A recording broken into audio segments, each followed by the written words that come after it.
Sangkatang chana titi lo kabitu akara nama ehi pantanang niang kung tia jau cayang niang prapui jau cayang maharasai cantha jau cayang priya maharasai naratha priya maharasai lekha jau cayang priya maharasai akara priya maharasai kasapatha jau cayang priya maharasai nantha jau cayang priya maharasai sirasa.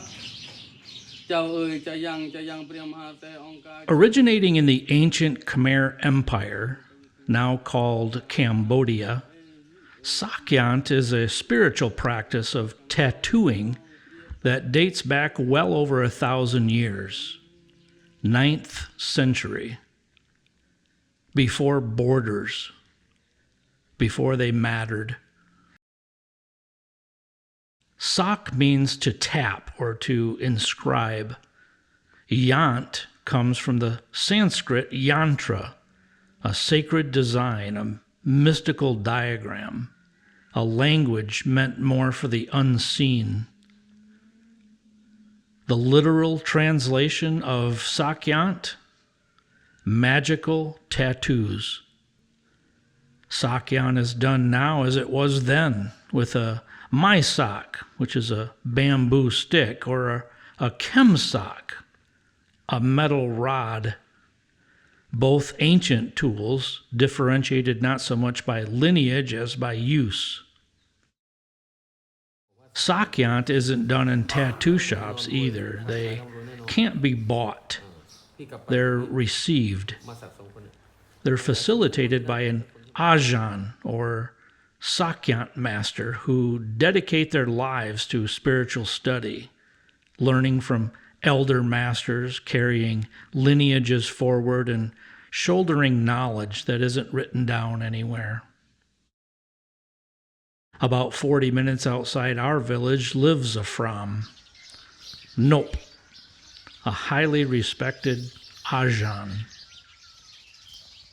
Remote doesn't cover the location. You drive until the road is no longer a road, and then you keep going until you arrive at a place quiet enough to hear the breath of your own intention.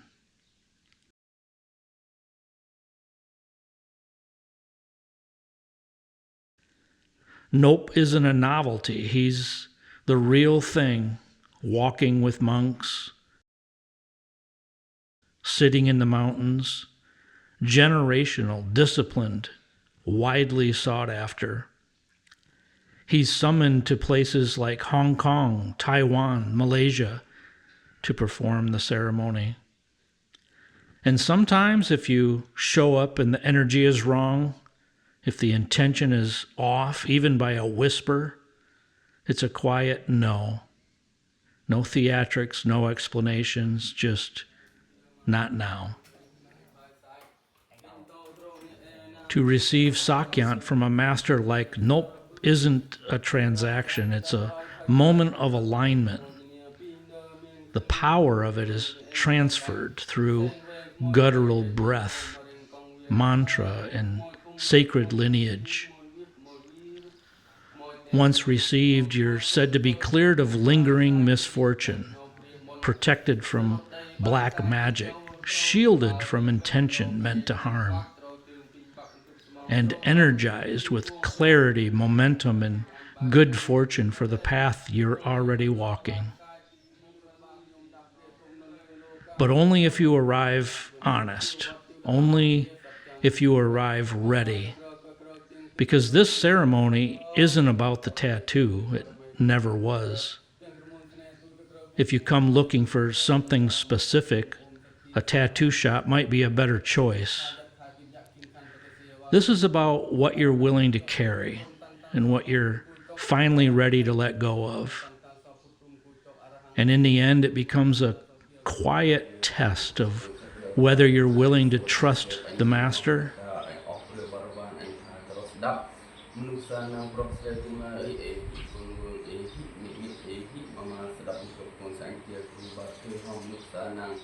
with the message you'll carry with you for the rest of your life.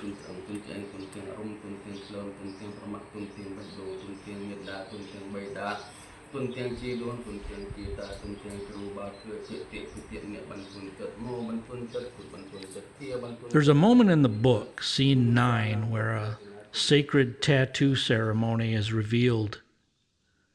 Like much of the story, it actually happened. Maybe not exactly as written, maybe not in that order, but it was always going to happen. The writing just got there first.